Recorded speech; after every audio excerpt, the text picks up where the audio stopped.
Thank you. So I feel a bit out of place. First of all, I'm a clinician around a bunch of PhDs, and so I will try to bring my perspective without missing out on some of the brilliant science that you guys are all used to hearing. And so I will not be focusing in the next 10 minutes on technical innovation. I will be focusing rather on how to catalyze a lot of the innovation that you and Nanopore is doing with the incredible researchers in lower resource settings. So bringing that piece together is my focus. So as you may have heard in other talks, for pediatric cancer specifically, the outcomes are really encouraging in high-income countries. Unfortunately, most children with cancer live in low and middle income countries where the survival rate is terrible. And so that is our focus. There are other groups focusing on other pieces of the cancer care continuum, chemotherapy access and training and supportive care. But diagnostic accuracy is foundational to all of those pieces, and that's where our focus lies. So the cancer diagnostics, and specifically pediatric cancer diagnostics, relies on an entire cascade of testing where you need huge human resource expertise, capital investment, several reagent supply chains, all to get to a diagnosis. And you may have heard that in some cases, really pushing the timelines to get this answer faster is critical. But in the settings we're talking about, we're not really talking about pushing the timelines or being more comprehensive. We're talking about the basics are missing. So in many settings, you get a basic morphology, and then clinicians have to try to decide on the best treatment approach, which ultimately leads to poor outcomes and children who can't survive. And so as many people are discussing, leapfrogging all over those steps, and instead of decades to train the human resources and the capital equipment, moving to a single assay to get all of this information. All right, so that's the background. And pivoting to the assay development that Jeremy Wang at UNC led in our collaboration is using Nanopore whole transcriptome sequencing to get both an acute leukemia lineage and a genomic diagnosis. And so we did this on 134 cases and showed the potential of this in the UNC lab, again, single assay to get genomics and lineage. And so typically the next step we would go through the developmental process, harden and validate it at UNC, clinically move forward at UNC, try to make this a diagnostic test in the high resource setting, and then go to the conversation about does this make sense to be a scalable solution in low resource settings. So that's typical. We didn't think that made any sense for what we're talking about. So we are moving this conversation earlier in the developmental process. So trying to have early on, after the proof of concept, conversations about what test is right and how to do it the right way in the context of use, which is low and middle income countries. There's conversations about what is right in different diagnostic testing, but for us, this was the right thing. And this is a quote from a collaborator at Kolkata, India. Researchers should not continue to assume that the shortest route to improved pediatric cancer diagnostics in low and middle income countries is the ongoing struggle for gold standard methods and implementation as defined by high income countries. So getting away from that model of getting a test perfected in a high income country and then saying, let's export that, right? That's trying to get away from that model. So doing the development and conversation earlier on in collaboration. And so with that, we kind of have gone through, starting several years ago, having an initial concept based upon Jeremy Wang's paper, and then adapting that to different sites. So we have a parent protocol adapted for the interest and capacity at different sites, have gone through years of regulatory approvals and data transfer agreements to set up a network, gone through training for this, and then eventually moved into the sequencing. So in some ways, the actual sequencing and data generation has been the simplest part of this project, as opposed to all of the network arrangements and legal agreements and team building and training that's gone on for several years.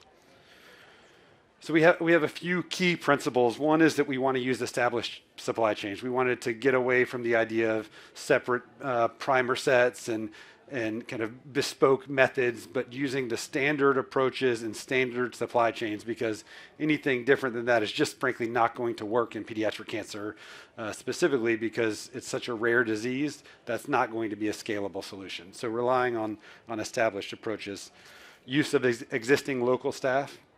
So getting away from the idea of, let's hire a lot of staff to see if this can work, but rather work in the infrastructure that's already existing.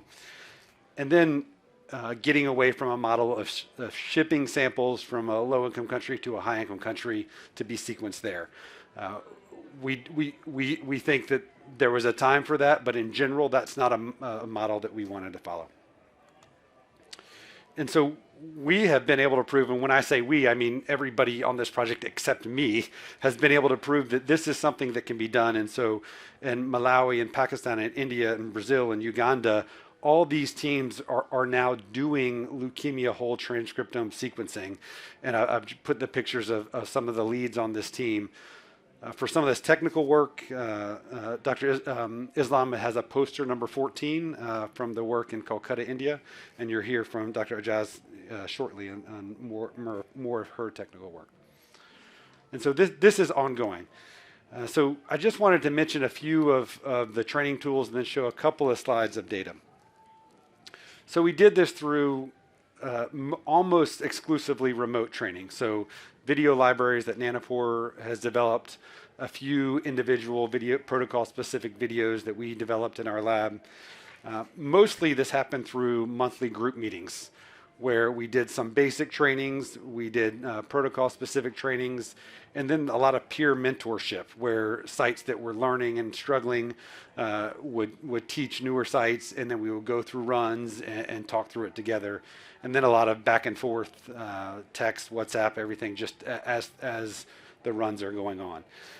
And so with this, just showing you the basic QC data, so now over 1,000 specimens have gone through whole transcriptome sequencing at these 5 sites.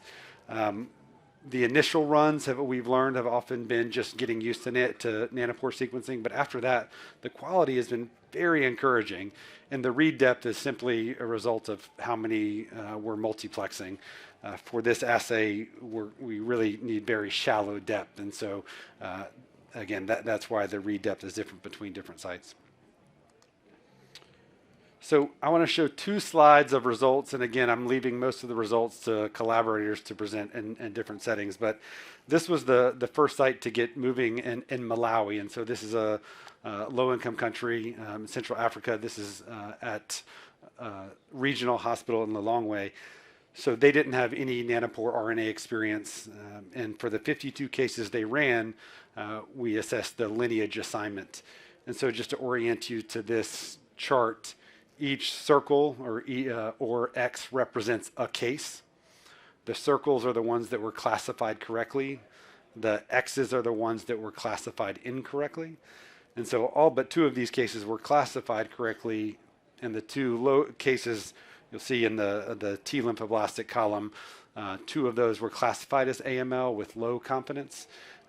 I suspect those were ETP ALL. For any of you leukemia people, there's a crossover there, but we were really surprised actually to see this level of accuracy in a team in their first time running Nanopore RNA in a low income country setting.